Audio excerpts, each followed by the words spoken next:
Bonjour et bienvenue. Aujourd'hui, on va s'attaquer à une question à la fois délicate et je pense universelle. Comment on fait pour vraiment être là pour quelqu'un qui souffre? C'est une question immense. Et pour ça, on va s'appuyer sur un récit. C'est un texte personnel, très court, mais vraiment percutant, de Pierre G. Martin. Ça nous plonge dans une histoire d'amitié, de deuil, et puis de ce moment où, paf, les conventions sociales volent en éclats. Oui, On va donc suivre le parcours de son amie. Elle a veillé sur son père, Marad, pendant plus de 10 ans. C'est une histoire de dévouement, d'épuisement silencieux. et d'un instant de vérité. Oui, un instant de vérité dans un salon funéraire. Le but, c'est de comprendre ce qui aide vraiment. Est-ce que ce sont les phrases toutes faites ou alors une vérité un peu brute? C'est exactement ça. Et ce qui est passionnant dans ce texte, c'est qu'il nous offre un cas d'étude quasi parfait. On va pouvoir vraiment décortiquer ce moment précis. Ah oui. Oui, ce moment où une phrase qui brise absolument tous les codes, devient un acte d'art, de libération. On va voir comment l'authenticité, parfois, peut soigner, là où les condoléances d'usage, elles ne font que creuser la solitude. Alors pour bien comprendre la déflagration finale, il faut qu'on pose le contexte. Le texte nous dit que ça a duré plus de 10 ans. L'amie de l'auteur s'est occupée de son père et elle choisit un mot fort, elle l'a fait vaillamment Et ce mot vaillamment, il n'est pas anodin du tout. Il évoque le courage, bien sûr, mais aussi une forme de lutte, quoi. Un combat long. et solitaire. C'est ça. D'ailleurs, le texte précise qu'elle a agi au point de s'oublier elle-même. Là, on est en plein dans ce que les psys appellent le fardeau de l'aidant. C'est pas juste aider, c'est un processus d'effacement de soi. Et cet effacement, il a des conséquences très concrètes. L'auteur dit de l'avoir vu perdre graduellement sa joie de vivre. Et puis même, perdre sa propre santé. C'est une érosion. Oui, on sent que c'est pas juste une fatigue passagère. Il faut imaginer ce que ça représente. 10 ans. C'est pas juste une longue période. C'est une accumulation de milliers de petits sacrifices, de nuits courtes, de frustrations. De culpabilité, j'imagine. Exactement. La personne qui arrive au salon funéraire, elle est à bout de force. Physiquement, émotionnellement, elle est vidée. L'auteur l'avait bien vu d'ailleurs. Il a essayé de trouver une solution. Il raconte, lui, avoir maintes fois suggéré de placer son père en institution. La chose intelligente à faire, comme il dit. Oui, c'est le regard extérieur rationnel. Mais c'est là qu'on touche au cœur du piège. Parce que face à cette solution logique, le père, il refusait systématiquement. Et elle n'osait pas.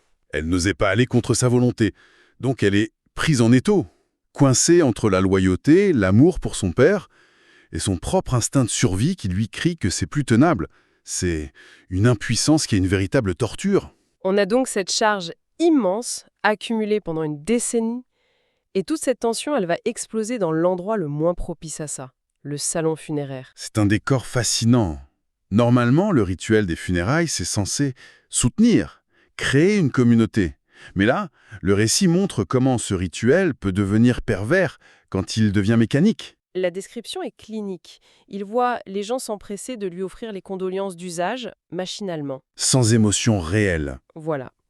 Et il précise qu'ils font ça parce qu'ils pensent que c'est la chose décente, convenable à faire. C'est même pas de la malveillance, c'est juste une application vide de sens d'un code. Et au milieu de ce théâtre social, il y a son amie. Le texte nous dit qu'elle est stoïque, imperturbable dans sa douleur. Mais ce stoïcisme, qu'est-ce que c'est en vrai? C'est la question que je me pose. Après 10 ans d'épuisement, est-ce qu'on a encore la force d'être stoïque? Ou est-ce que c'est autre chose? Je pense que c'est une façade, une armure. Face à ces condoléances qui sont comme des balles à blanc, elle se protège. Le formalisme des autres crée une distance. Et ça l'isole. Absolument. C'est le revers de la médaille. Le texte le dit très bien.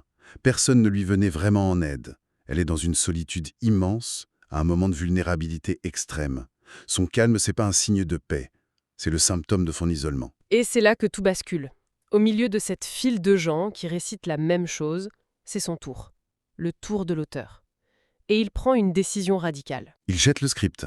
Oui, il décide de laisser parler son cœur plutôt que les convenances. C'est un risque énorme, hein.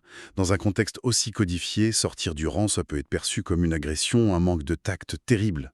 On a tous cette peur de dire la mauvaise chose. Et du coup, on dit une banalité. Ou on se tait. Lui, il prend le risque. Et la phrase qu'il prononce est à la fois simple et d'une audace folle. Il la regarde et lui dit, je cite, « Comme tu dois être soulagé. Waouh! 6 mots. 6 mots qui sont l'exact opposé de tout ce que le manuel des condoléances nous dicte. Et la réaction? Immédiate, physique presque. Le texte dit « Elle s'effondra en larmes dans ses bras ». Tout le barrage, tout le stoïcisme, ça cède d'un coup. Incroyable. Mais alors la question c'est, pourquoi cette phrase? Qu'est-ce qu'elle a de si magique pour provoquer ça au lieu de la blesser? C'est la question centrale. Et la réponse, elle est dans ce que l'auteur a perçu. Il explique « Je venais de toucher à son conflit intérieur ». C'est ça, la clé. La vraie empathie, c'est pas juste de la pitié. C'est comprendre la complexité de ce que l'autre vit. Y compris les parties inavouables? Surtout les parties inavouables. Et ce fameux conflit intérieur, c'est quoi exactement? Le texte le dissèque parfaitement. C'est la collision de 3 émotions. D'abord, la tristesse bien réelle. Elle vient de perdre son père. C'est l'émotion visible, autorisée, celle que tout le monde valide. D'accord. Ensuite, il y a le sentiment de soulagement bien naturel. 10 ans de calvaire, c'est fini, c'est une libération. Mais cette émotion-là, elle est taboue. On n'a pas le droit de se sentir soulagé? Exactement. Et c'est ce qui amène la 3e, la plus toxique, la pesante culpabilité. La culpabilité de ressentir ce soulagement. Donc, toutes les condoléances d'usage ne s'adressaient qu'à la première émotion, la tristesse, en ignorant complètement les 2 autres. Tout à fait. Et en faisant ça, sans le vouloir, il renforçait sa culpabilité. Il lui disait « Tu dois être triste et seulement triste ». Alors que lui, En disant « Comme tu dois être soulagé ». Il fait un truc révolutionnaire. Il parle à l'émotion cachée. Il lui donne une permission. Il lui dit « Je vois ton soulagement. Il est légitime, tu as le droit, et je ne te juge pas pour ça ».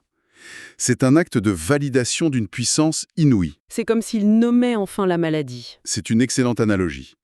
En nommant le soulagement, il désamorce la culpabilité qui l'empoisonnait. Le texte utilise le mot « baume », c'est ça. Il n'a pas guéri la tristesse, mais il a soigné la culpabilité. Et une fois libérée de ça, elle pouvait enfin laisser sa vraie tristesse sortir. C'est pour ça qu'elle s'effondre. Ce qui me frappe, c'est qu'il dit que c'est un mouvement d'honnêteté improvisé. Mais est-ce que c'est vraiment juste de l'improvisation? C'est un point absolument crucial. Il le qualifie d'improvisé, mais en réalité, sa remarque, elle était préparée par 10 ans d'amitié. 10 ans d'observation. Ah oui, bien sûr. Il avait vu la joie s'éteindre, la santé décliner. Il connaissait l'impasse. Sa phrase, c'est pas une intuition magique. C'est la conclusion logique d'une lecture profonde de la situation. Son cœur a pu parler avec justesse parce que ses yeux avaient écouté pendant une décennie. C'est une perspective qui change tout, en effet. Après ça, il analyse pourquoi personne d'autre n'a fait ça. Et sa conclusion est assez terrible. Il dit que les autres n'ont pas osé par crainte de mauvaises réactions. C'est la peur du jugement, la peur de faire un faux pas. Ça nous paralyse. Et ça nous rend inefficaces. On préfère se réfugier derrière une formule convenue qui n'aide personne, plutôt que de prendre le risque de dire un truc vrai qui pourrait être maladroit. C'est le triomphe de la convention sur la connexion. Parler avec son cœur est certainement la meilleure chose à faire. Cela en toutes circonstances. C'est très fort comme affirmation. C'est une belle philosophie, mais elle me semble aussi un peu dangereuse. En toutes circonstances. Vraiment? Le récit qu'il nous donne, c'est la preuve que ça peut marcher de façon spectaculaire. Mais Son geste a fonctionné parce qu'il était basé sur une connaissance profonde de son ami. Appliquer cette règle à l'aveugle sans cette connaissance, ça pourrait faire des catastrophes. vous voulez dire que la même phrase dite par un cousin éloigné qu'il n'avait pas vu depuis 5 ans, Précisément. Ça aurait pu être une véritable agression, perçue comme « Ah, t'es contente qu'il soit mort ». L'empathie, ce n'est pas juste de l'honnêteté brute, c'est de l'honnêteté informée. L'authenticité, sans la sagesse, ça peut être de la cruauté. c'est vrai, Donc sa conclusion est à la fois vraie et à nuancer. parler avec son cœur, oui, mais à condition que son cœur ait d'abord pris le temps de comprendre celui de l'autre. Si on résume, ce récit, c'est une démonstration magistrale de l'abîme qui sépare la sympathie convenue de la vraie empathie. La première, avec ses formules, elle reste à la surface et finalement, elle isole. Alors que la seconde, La seconde, elle plonge au cœur du conflit, elle ose nommer le tabou, comme le soulagement au milieu du deuil. Et c'est elle qui libère. Absolument. La leçon fondamentale, c'est le pouvoir de la validation émotionnelle. Reconnaître les sentiments complexes, contradictoires d'une personne, c'est peut-être le plus grand cadeau qu'on puisse faire. Lui donner la permission d'être humaine, en somme. Exactement. C'est lui dire « ce que tu ressens est normal, et je suis là avec toi ». C'est plus puissant que tous les mots de réconfort du monde. Et pour conclure, on reste avec cette pensée de l'auteur, sur le fait de parler avec son cœur en toutes circonstances. On a vu que c'était peut-être plus complexe, Un peu plus, oui. et ça nous laisse avec une question, je crois, à méditer. Cette authenticité, si puissante ici, est-ce qu'elle est toujours la meilleure voie? N'y a-t-il pas des moments où la prudence, le silence, ou même le refuge d'une convention est ce dont on a le plus besoin pour ne pas être brisé par une vérité trop lourde?